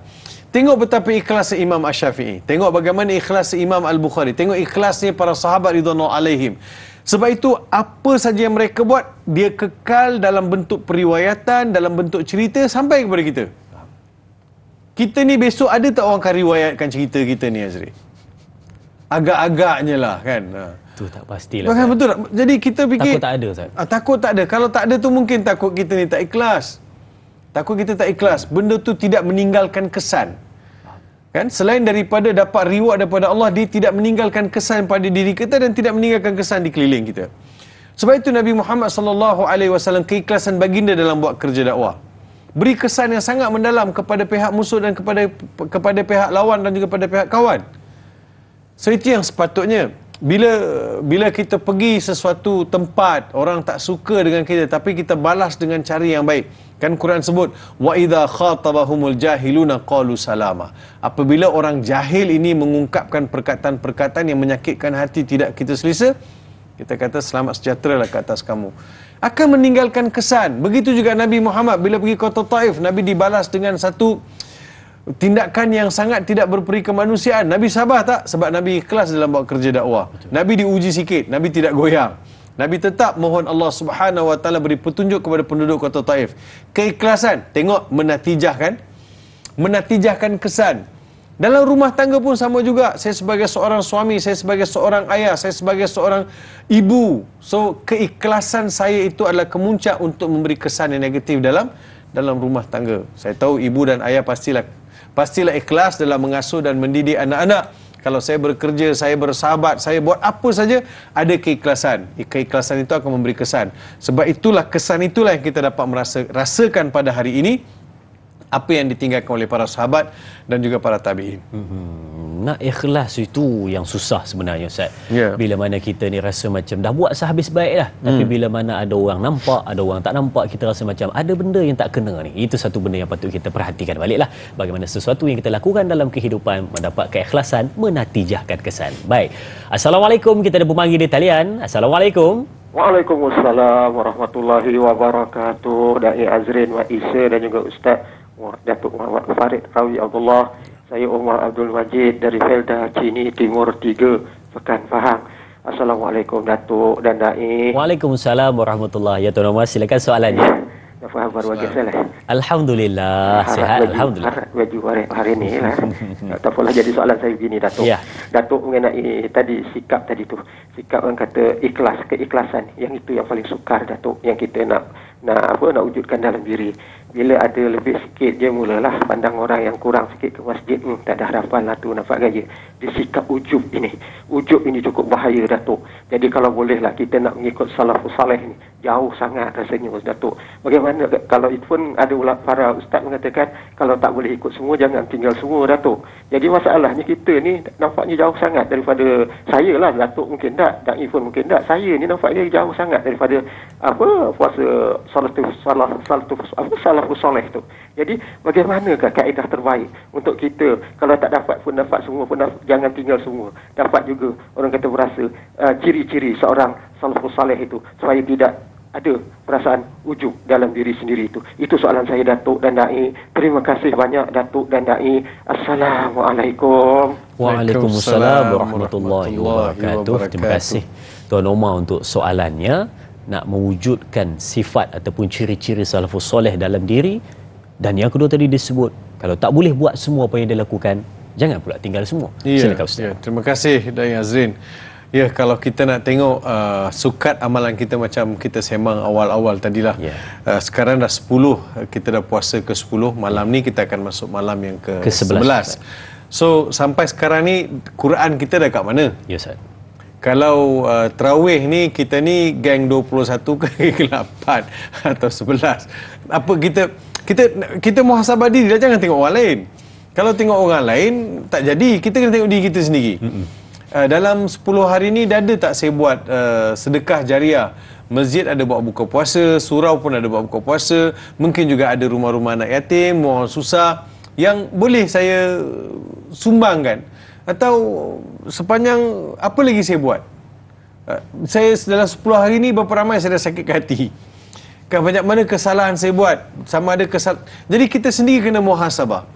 Kena muhasabah supaya kita kena runtuhkan atau kita kena crash sifat-sifat yang mazmumah yang ada dalam diri kita. Sentiasa kita mesti merasakan, ya aku ni kalau nak dibandingkan dengan salafus salih sangat jauh. Kalau nak bandingkan dengan orang yang telah terlebih dakwah daripada aku, jauh sangat jauh. Kan baca, kalau tarawih pun bukannya satu rakaat kita baca satu juzuk. Betul. Kalau imam baca panjang kita mula komen, imam baca pendek kita kata pendek pula. Dan ada juga di antara kawan-kawan yang cari surau yang pendek. 9.30 dah habis tarawih. Oh, ya, awal sangat kan? Awal 21 rakaat selesai. 23 habis. Berapa laju dia buat? Laju. Dia baca qul huwallahu ahad. Setiap rakaat? Rakaat kedua. Rakaat pertama dia baca surah yang ayat 2-3 ayat, pasal kedua qul huwallahu ahad. Qul huwallahu. Maintain je tak? Qul huwallahu ahad satu nafas. Macam-macam. Al-Fatihah satu nafas. Jadi tapi dalam masa yang sama juga ada juga masjid-masjid yang buat khatam Al-Quran. Tapi kita tengoklah daripada 8 tu nak pergi ke 20 ni, tengok berapa ramai yang tinggal. Dan balik rumah ada yang kata Nabi buat 8 aja kat masjid dan Nabi tak buat banyak pun. Dia macam-macam dia berhujah dalam tu. Kan? Balik rumah dia akan sambung. Nabi Muhammad balik rumah sambung. Sahabat pun begitu juga. Saya sebut tadi, sahabat dia solat di masjid, balik pergi rumah, makan sikit, buat refreshment, mori dekat rumah, kemudian datang balik masjid, sambung pula ibadat di masjid.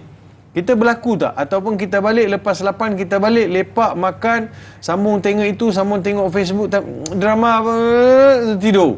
Kan? Bangun pukul 5.30. Sahur dah. Mana yang lebihnya tu? Mana sambungannya? Mana sambungannya? Jadi ini di antara perkara yang perlu saya muhasabah, supaya saya tak ada sifat ujub, supaya saya tak rasa saya ni hebat daripada orang lain. Ada orang lebih hebat daripada saya, ada orang lebih tekun dalam beribadat, dan juga lebih hebat dia dengan amal soleh dia. Saya jauh. Sebab itu saya kena tengok satu-satu ni. Kalau kita nak sebut satu-satu para sahabat dari sudut Quran mereka, dari sudut doa mereka, dari sudut sedekah mereka, ada sahabat dia tak akan berbuka puasa kalau tak makan dengan fakir miskin. Allah. Dia nak buka puasa mesti ada fakir miskin. Kalau tak ada hari tu dia jadi makan sikit, dia akan tahan lapar, dia akan tahan. Tak ada mood lah. Tak ada mood nak makan. Dia akan cari orang susah makan bersama mereka. Kan luar biasa kan salafus soleh dulu tu. Dan mencari orang susah untuk berbuka. Saya sebut sebelum ni, macam mana kita pula dekat masjid, bila kita sampai awal, kita dah ambil semua. Kita dah ambil nasi, dah ambil kuih, dah ambil korma, dah ambil sirap bandung.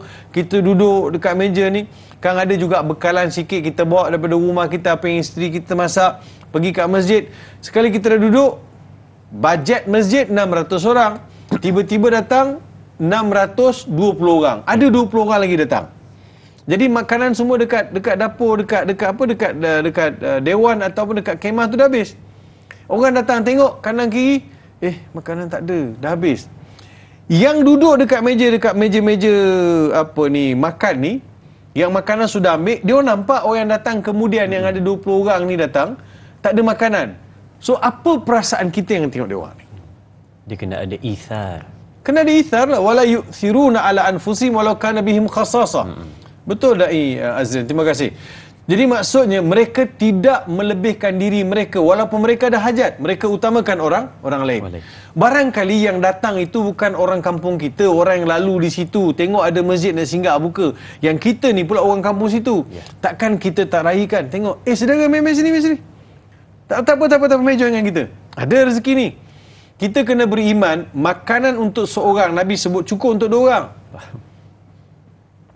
Kalau kita longgok, rasa macam tak cukup, itu salah. Yang mencukupkan kita tu Allah, bukan rezeki tadi. Kita kena yakin kepada Allah Subhanahu Wa Taala. Jadi panggil mereka makan. Budak tu takkan lupa kita sampai ke sudah. Aku pergi satu masjid ni kan.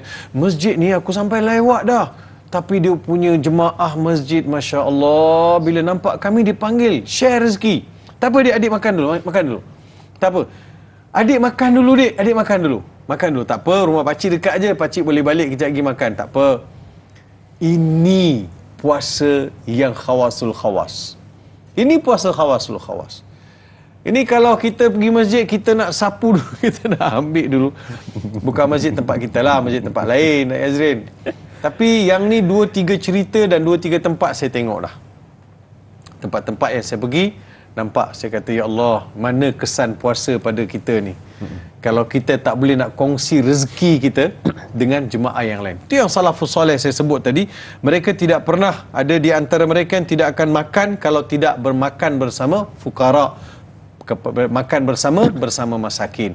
Dan ada sahabat ni yang yang bagi makan sampai 600 orang, 500 orang, yang memang mereka jadikan sebagai rutin dalam bersedekah buka puasa, kerana mereka faham bagi buka puasa ni pahala yang sama. Subhanallah. Memang realiti yang berlaku pada hari ini apabila kita sebut tadi, ada salafus soleh yang makannya itu suka bersama dengan orang susah. Tapi beza dengan kita, kalau mereka suka makan dengan orang susah, tapi kita susah nak makan dengan orang. Jadi itu yang berlaku pada hari ini. Jadi tuan-tuan, kita berakhir di sini dahulu di TV3, sambungan 30 minit di TV9. Teruskan menonton Tanyalah Ustaz, biar tahu jangan keliru, terus bersama kita.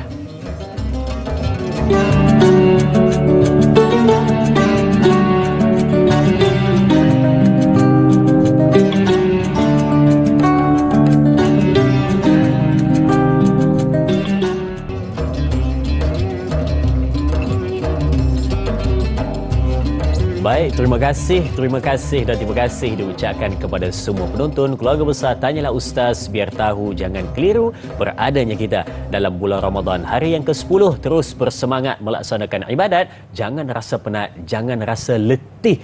Jom terus kita bangkit untuk sama-sama mengerjakan ibadat sebaik mungkin, menghidupkan Ramadan, mencari sesuatu yang dihadiahkan oleh Allah Subhanahu wa taala khususnya di dalam bulan Ramadan. Jadi saudara penonton, bila mana balik pada perbincangan kita berkenaan dengan Ramadan salafus soleh, pastinya kita nak tahu lagi dengan lebih lanjut bagaimana puasa mereka, bagaimana Ramadan mereka, bagaimana amalan-amalan khusus yang dilaksanakan dalam bulan Ramadan. Mungkin ada sesuatu yang boleh kita perdengarkan pada hari ini. Baik, Ustaz. Ya.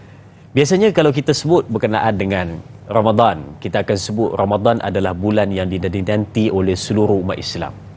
Tapi mungkin juga ada orang berpendapat, dia kata bukan, Ramadan ni bukan yang dinanti oleh seluruh umat Islam, tapi sebenarnya bulan Ramadan adalah bulan yang dinanti oleh orang yang benar-benar beriman.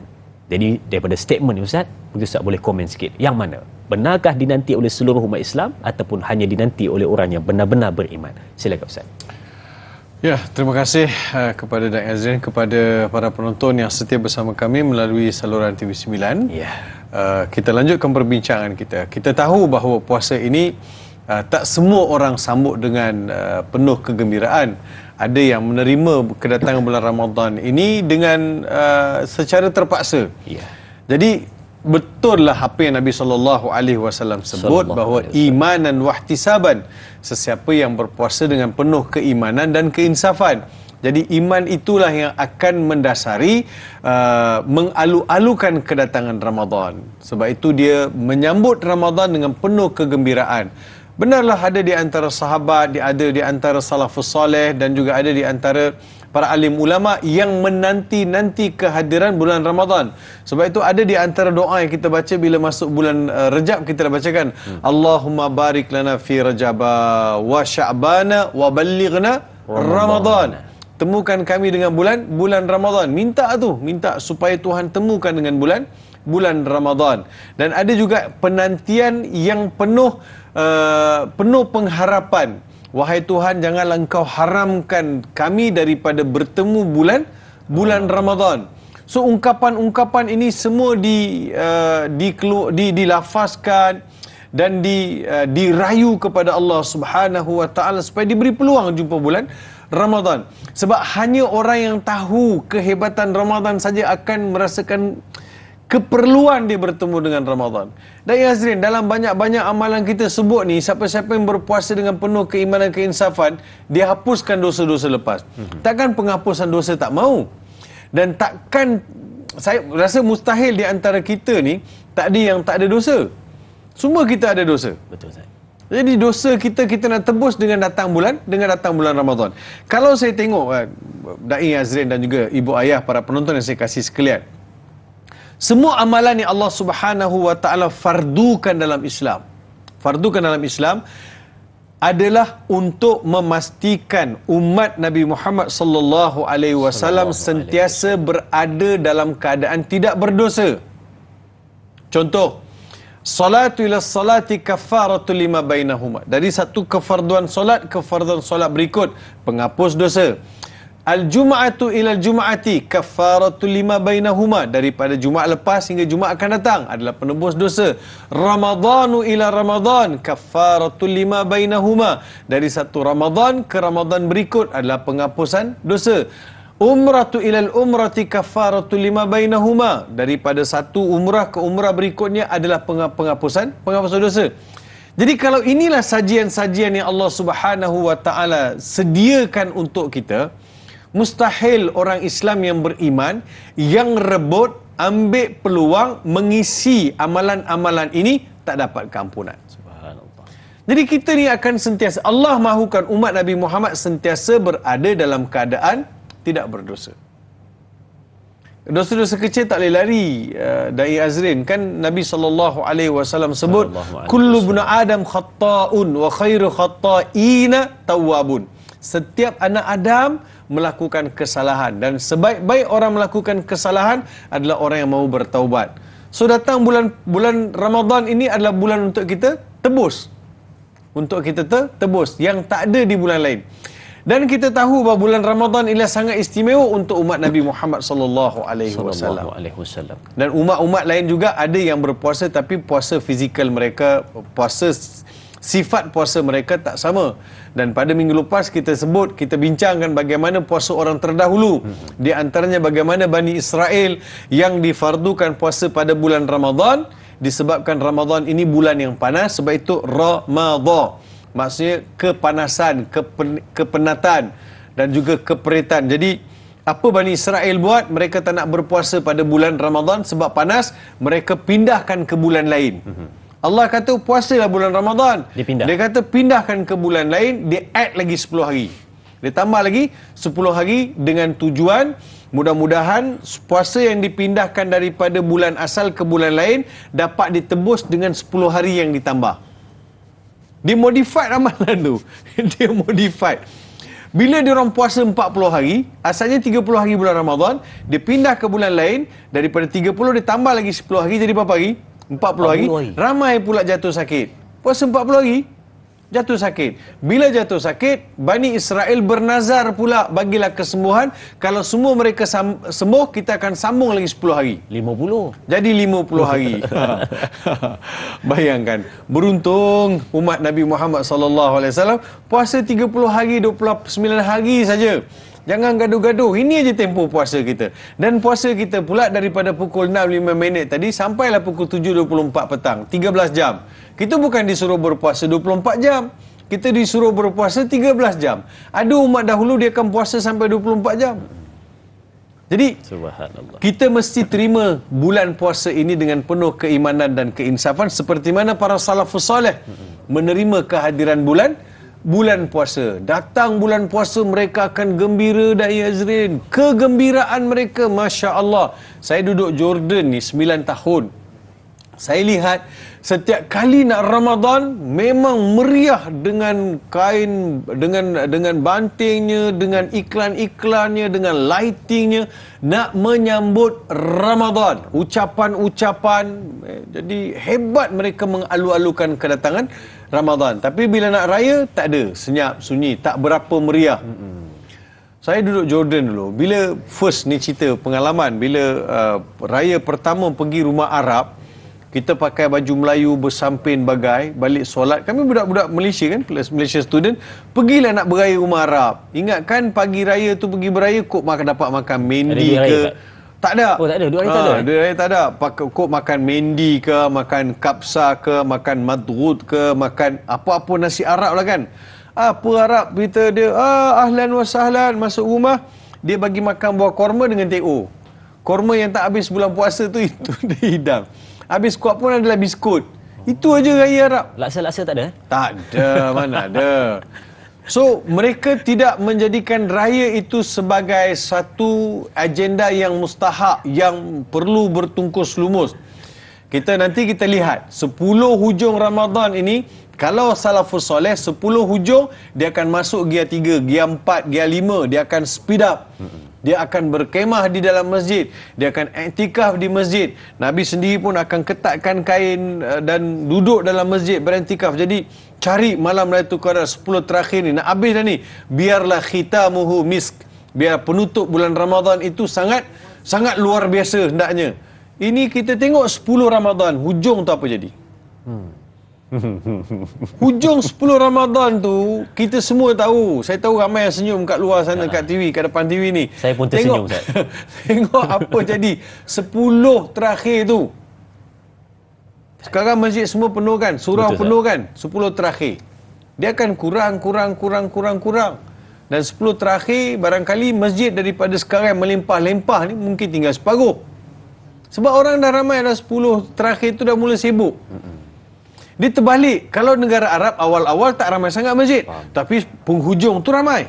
Sebab mereka faham. Kerana penghujung itu mereka mesti buat yang lebih istimewa, lebih hebat. Jadi kita terbalik. Tapi kat Malaysia saya rasa mungkin kita kena sangka baik sikit lah. Sebab lepas isyak dia orang tidur. Lepas tu mungkin 2/3 malam mereka akan bangun. Ataupun 1/3 malam mereka bangun untuk tarawih dan juga menghidupkan malam, Ustaz. Sebab itu banyak masjid banyak masjid Azrin, mereka buat qiyamul lail 10 terakhir. Qiyamul Lail 10 terakhir dan termasuklah sediakan juadah untuk sahur. Itu pun begitulah suasananya. Tahun ni saya mengajak kita ubah. Kita nak 10 terakhir tu ramai, boleh tak agak-agaknya? Boleh, insya-Allah. Kita tukar kan, kita tukar 10 terakhir tu kita buat lebih padu, lebih luar biasa kan. Kita duduk masjid. Saya duduk masjid negara Arab ni 10 terakhir saya dengar tangisan orang kanan kiri. Kita kadang masuk selimut lagi nak tidur, dia orang bangun 4 pagi, menangis-nangis dia orang berdoa dengan Allah Taala. Saya kata, ya Allah, aku ni duduk dengan para sahabat ke? Dia orang punya keinsafan ayat-ayat tengah orang baik-baik, masya-Allah. Saya kata, memang akan ada yang terpilih jadi ahli syurga di hujung Ramadan ini. Subhanallah, itu dia kan. Amin. Kehebatan mereka yang betul-betul menghayati bulan Ramadan. Baik, kita ada pemanggil di talian. Assalamualaikum. Waalaikumsalam, Dai Azrin, Kak Iyat sini, Nohayati Ismail dari Rawang. Kak Iyat dari Rawang. Silakan Kak Iyat, soalannya Kak Iyat. Terima kasih Dai. Assalamualaikum Ustaz. Waalaikumsalam warahmatullahi wabarakatuh. Selamat berpuasa Ustaz. Selamat berpuasa untuk Kak Iyat. Soalan Kak Iyat Ustaz, bagaimana salafus soleh ni memandang dunia Ustaz? Sedangkan kita ni terlalu panjang cita-cita dan terlalu panjang angangan. Sebab kata Ustaz tadi belum sambut puasa kita dah fikir nak pakai baju sedondong warna apa. Jadi Kak Iyat nak tanya Ustaz, bagaimana pandangan salafus soleh ni terhadap dunia ni Ustaz? Itu saja soalan Kak Iyat Ustaz. Terima kasih. Assalamualaikum. Waalaikumsalam warahmatullahi. Terima kasih Kak Iyat untuk soalan ini. Bagaimana salafus soleh memandang dunia Ustaz? Jadi mungkin ada juga penonton-penonton yang tertanya-tanya, betul juga kan kita bincang pasal Ramadan, tapi bagaimana salafus soleh memikirkan tentang dunia mereka. Jadi kita akan bawa soalan ini setelah kita berehat. Kita berehat seketika dahulu. Kembali selepas ini bersama Tanyalah Ustaz, biar tahu jangan keliru.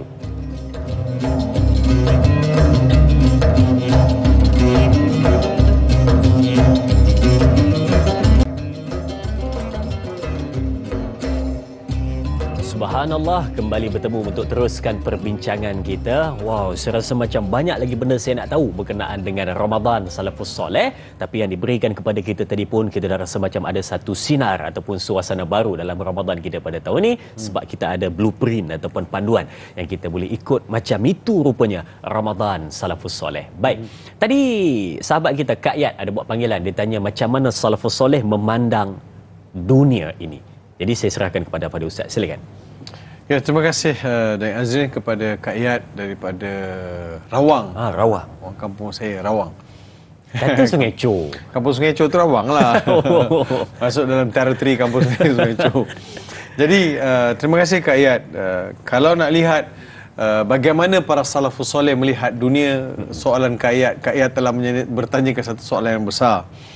Untuk melihat mereka melihat, iaitu salafus soleh melihat dunia ini sempat mazra'atul akhirah. Dunia ini adalah tempat persinggahan, dunia ini adalah tempat bercucuk tanam, dunia ini adalah tempat kita semai dan hasilnya kita akan tuai di akhirat. Sebab itu mereka melihat dunia ini sebagai tempat persinggahan. Oleh yang demikian mereka akan melalui kehidupan atau menguruskan kehidupan mereka dengan penuh berhati-hati. Kerana mereka tahu 60 tahun, 70 tahun di dunia ini adalah tempoh yang singkat. Apa yang mereka buat, itulah mereka akan tuai dekat akhirat. Sebab itu mereka tidak tertipu dengan dunia. Sayyidina Ali pernah sebut bahawa ya dunia ghurri ghairi. Hei dunia, kalau kau nak tipu, tipulah orang lain, bukan Ali yang kau tipu. Dan hari ini apa saja yang kita lihat, mudah orang tipu, mudah dunia ini kita tertipu dengan, terpedaya dengan banyak benda lah di atas dunia ni yang kadang-kadang kita terpedaya. Kita rasa macam hidup ni akan kekal abadi sampai bila-bila. Jadi oleh demikian kita susah nak bersedekah, kita susah nak ajak orang fakir miskin makan, kita susah nak buat jadi semua itu kita menggambarkan bahawa kita ada masa nantilah, dan kita cuba cari shortcut untuk dapatkan pahala banyak. Sedangkan kita mesti design kehidupan kita ni mengikut acuan seperti mana yang telah ditunjukkan oleh para salafus soleh. Jadikan dunia ini tempat kita bercucuk tanam. Bila sebut cucuk tanam ni Azrin, apa yang Azrin faham? Menyemai benih, Ustaz. Nanti kita nak tuai hasil. Nampak sangat tak rajin bercucuk tanam. Tak apalah Azrin. Bila bercucuk tanam ni Azrin, pertama sekali kita kena cari tanah yang subur. Oh, ya betul Ustaz. Betul tak? Betul. Tanah yang subur. Lepas tanah yang subur, kita mesti cari biji benih yang baik. Yang terbaik. Lepas tu kita tanam itu, kita kena ada ilmu. Batas tu kita nak letak dekat mana? Tak boleh letak dalam rumah. Betul. Tak boleh letak dalam stor. Pokok tu tak tumbuh. Dia mesti cukup pencahayaan. Dan kemudian mesti disiram. Mesti digemburkan tanah. Mesti diletak baja. Dan setiap hari kena ulang alik tengok. Dan kena bercakap dengan pokok. Betul Ustaz. Kena bercakap dengan pokok. Sebab itu Azrin ingat. Tengok Azrin macam tak bawa percaya. Sebab itu kita lihat pokok. Ibu ayah tengok. Pokok yang di tepi jalan lebih besar, cepat membesar daripada pokok-pokok tempat lain. Sebab dia sentiasa mendengar bunyi. Pokok bila dengar bunyi, dia akan lagi cepat besar. Sebab itu ada dekat Jepun diorang buat, dia dengarkan pokok-pokok tertentu dengan muzik. Lembu Wagyu tu, yang kata daging lembu mahal tu, dia dengarkan muzik yang ada instrumental value tu. Lagi cepat besar. Lagi cantik lagi sebab dia emosi dia. Faham. Pokok, binatang semua ada kaitan dengan alam. Jadi saya nak beritahu, pokok pun begitu juga. Sebab itu bila saya nak bercucuk tanam, saya kena ada ilmu. Bila saya nak jadi seorang yang beramal soleh, bila sebut dunia ini adalah tempat bercucuk tanam. Takkan kau nak cucuk tanam tanah itu sesuai tanam serai, tapi Azrin pergi tanam halia, tak jadi ya. Dia kena ada ilmu. Qiyamul lail mestilah malam. Ni qiyamul lail pukul 10 pagi. Tak jadi. Jadi semua itu kena dengan ilmu. Sebab itu Kak para salafus soleh, mereka sadurkan amalan mereka dengan ilmu dan mereka jadikan dunia ini tempat persinggahan, sementara mereka tidak tertipu dengan tipu daya dunia. Mereka tidak tinggalkan dunia, tapi mereka ambil yang sekadar mereka perlukan. Patutlah dekat media sosial Ustaz, saya suka tengok Ustaz bercucuk tanam. Ya, rupanya bukan Ustaz bercucuk tanam, Ustaz bercakap dengan pokok rupanya ya. Kan. Tapi betul kan, pokok tepi rumah ni cerita betul ni. Pokok, saya ada bilik kan, bilik master bedroom saya bawah, tingkat bawah. Sebelah itu ada pokok. Pokok saya tanam pokok pisang, pokok serai apa semua. Pokok-pokok tu nampak lagi cepat besar sebab saya selalu mengaji kat situ. Bilik saya mengaji, suara dengar ke belakang kan. Itu memang terbukti. Jadi kalau serai itu mahal sikit sebab serai itu besar dengan Quran. Serai 30 juzuk. Baik Ustaz, balik pada perbincangan kita berkenaan dengan bagaimana yang disebutkan tadi, mereka yang melihat salafus soleh punya amalan, bagaimana dalam bulan Ramadan dan bagaimana mereka melaksanakan Ramadan dengan sebaik mungkin. Datang Ramadan rasa seronok, bila mana nak menghabiskan Ramadan rasa sedih. Tapi Ustaz, ada pula orang yang macam ni Ustaz, bila mana dia ada satu perangai Ustaz. Bila mana dia tengok, mungkin dengar cerita kita hari tentang salafus soleh ataupun mereka dengar tentang apa amalan-amalan dalam bulan Ramadan, dia suka ada satu ayat dia suka sebut, dia kata sunat je. Bila mana Ramadan ni kita kata buat benda ni, dia kata alah sunat je. Macam mana kita nak tepis, nak buang daripada diri kita ataupun orang di sekeliling kita, nak bagi tahu jangan sebut perkataan sunat je, tapi sebab sunat itulah adalah satu yang menghidupkan Ramadan dan menjadikan cantiknya kehidupan kita. Silakan Ustaz, komen sunat sikit. macam ni. Dia dalam kefarduan ini dia ada wajib kan, kewajipan. Kalau kita tak buat, kita berdosa. Kemudian yang makruh, yang sunat ini biasanya kita dengar terjemah ataupun dia punya takrifan ialah sunat ini buat dapat pahala. Kalau tak buat tak dapat apa-apa. Betul kan? Kalau makruh ini kalau buat tak dapat apa-apa, tapi kalau tinggal dapat pahala. Makruh maksudnya, kalau makruh ni kalau boleh tinggal macam ni. Makruh ni tinggal lebih afdal daripada lakukan. Tinggal lebih afdal. Tapi yang sunat ini yang kita faham, buat dapat pahala, tak buat tak dapat apa-apa. Kan dari punya kita kena betulkan. Buat dapat pahala, kalau tak buat rugi. Rugi besar. Rugi. Sebab betul lah solat sunat ini, solat sunat tarawih ini adalah sunat, tapi sunat muakkad. Sunat yang dituntut. Sebab Nabi tak tinggal. Walaupun ada hari Nabi solat di rumah. Sebab apa Nabi solat di rumah? Ada juga itu pun dijadikan sebagai hujah, Azrin. Ada yang kata, Ustaz, Nabi bukan setiap malam solat tarawih kat rumah pun, kat masjid pun. Jadi oleh demikian saya pun taklah selalu solat tarawih kat masjid. Nabi tak solat selalu dekat masjid tarawih sebab Nabi khawatir dia akan diangkat jadi fardu. Faham. Ataupun takut sahabat-sahabat faham ini jadi fardu. Nabi tiap hari buat tau. Jadi takut mereka melihat ini sebagai satu kefarduan. Mereka bebankan diri mereka. Kan sudah menjadi satu apa? Satu yang Nabi ni, bila Nabi buat, dia ada Nabi kan bawa syariat. Apa yang Nabi buat boleh jadi syariat. Jadi bila Nabi buat itu, takut dia akan dibebankan ke atas umat. Sebab itu Nabi, ada hari Nabi tak solat di masjid, Nabi solat di rumah. Kita ni bukannya pembuat syariat,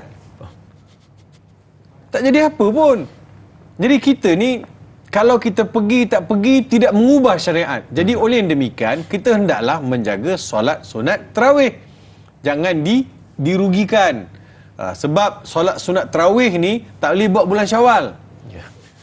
Kan tiba-tiba lepas Isyak, Mam, tolong kita sama-sama buat tarawih, Mam. Imam kata, dah kenapa kau?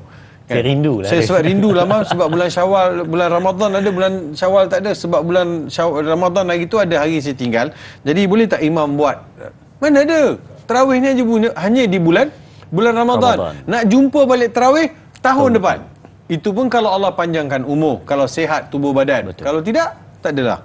Jadi sebab itu jangan diperkecil-kecilkan persoalan, atau jangan diperkecil-kecilkan amalan sunat. Amalan sunat inilah menggambarkan betapa hebatnya seseorang.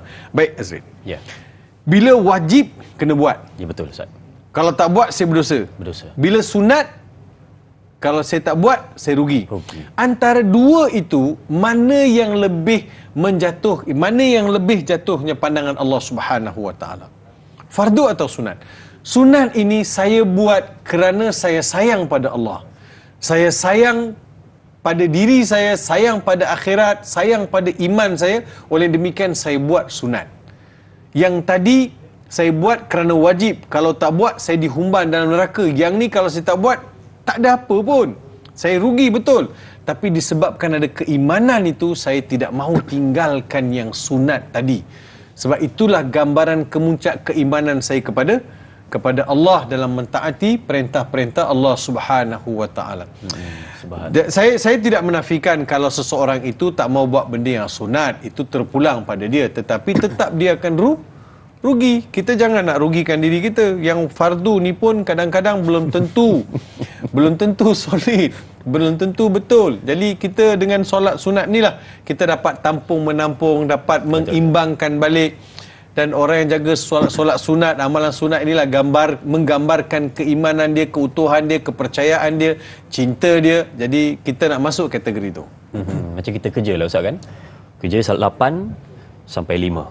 Tapi kalau kita kerja 8 sampai 5 tu, tapi kita tambah lagi lebih, mungkin dapat menjadikan kita ni rasa baik, okey, dan juga rasa macam wah, dia kita buat sesuatu yang lebih. Dia kata passionate, benda tu dia ada passion, dia ada apa? Dia ada roh dan jiwa dia tu ikut sama-sama. Itu bezanya kerja dan tanggungjawab, Ustaz. Betul. Ya? Baik, Ustaz, mungkin sebagai di hujung ni berkenaan dengan Ramadan Salafus Soleh ni, kita ada sedikit, Ustaz, kesimpulan ringkas dari Ustaz. Seterusnya kita tutup. Terima kasih Dayan Azrin.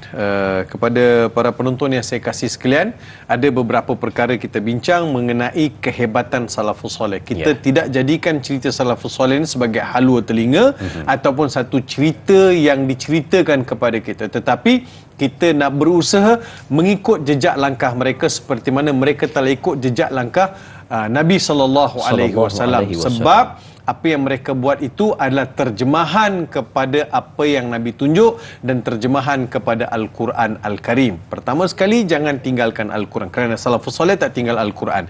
Yang keduanya, salafus soleh tak tinggal qiyamul lail. Jangan tinggal qiyamul lail, termasuklah tarawih. Yang ketiga, salafus soleh tidak tinggal berdoa. Banyakkan berdoa. Mereka ajar kita macam-macam doa. Jadi bulan Ramadan, bulan Allah mustajabkan doa. Yang keempat, salafus soleh mengajar kita berbuka puasa bersama fuqara, ataupun dapat kita menyumbang kepada orang lain berbuka puasa. Jadi keempat-empat amalan ini, ayo kita jaga sama-sama. Mudah-mudahan kita dapat mencontohi para salafus soleh dalam memperindahkan, memperelokkan dan juga memuliakan bulan Ramadan Al-Mubarak. Subhanallah. Silakan Ustaz dengan doa. Silakan. Bismillahirrahmanirrahim. Alhamdulillahirabbil alamin wassalatu wassalamu ala asyrafil anbiya'i wal mursalin sayyidina Muhammad wa ala alihi wa sahbihi ajmain. Ya Allah ya Tuhan kami, di penghujung program pada pagi ini kami menadah kedua tangan kami ini ke hadrat-Mu ya Allah, mohon limpah kurnia serta keampunan daripada-Mu ya Allah. Ya Allah ya Rahman ya Rahim, kami telah masuk Ramadan yang ke-10, puasa yang ke-10 ya Allah. Berilah kami kekuatan untuk terus beribadat di bulan Ramadan Al-Mubarak dengan membaca Al-Quran, bertarawih, berqiyamul lail, bersedekah dan amal-amal soleh yang lain. Ya Allah, berilah kami kekuatan untuk mengikuti jejak langkah para salafus soleh dalam menghidupkan hari-hari puasa ini ya Allah.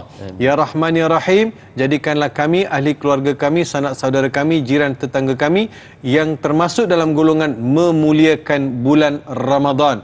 Ya Allah, Kau kurniakanlah kepada kami pembebasan daripada seksaan api neraka, begitu juga kepada mereka yang telah meninggalkan kami lebih awal ya Allah. Rabbana atina min ladunka rahmah wa hayyi' lana min amrina rasyada. Rabbana atina fid dunya hasanah wa fil akhirati hasanah wa qina adzaban nar. Wa sallallahu ala sayyidina Muhammad wa ala alihi wa sahbihi wa baraka wa sallam. Subhana rabbika rabbil izzati amma yasifun wa salamun alal mursalin walhamdulillahi rabbil alamin. Amin, amin, ya Rabbal Alamin. Hari ini poin kita satu saja, nak mendengar apakah itu amalan salafus soleh dalam bulan Ramadan, dan kita nak cuba ikut sebaik mungkin. Jadi terima kasih diucapkan kepada Fadil Ustaz, terima kasih diucapkan kepada semua penonton. Jangan lupa esok bersama sekali lagi dengan Al-Fadil Ustaz Profesor Madya Datuk Dr. Muhammad Farid Ravi Abdullah dengan moderator kita Da'i Hakim untuk topik perbincangan Iktibar Perang Badar. InsyaAllah esok 11 Ramadan 2 April 2023. Teruskan menonton Tanyalah Ustaz, biar tahu jangan keliru. Kita tutup dengan tasbih kafarah dan suratul As.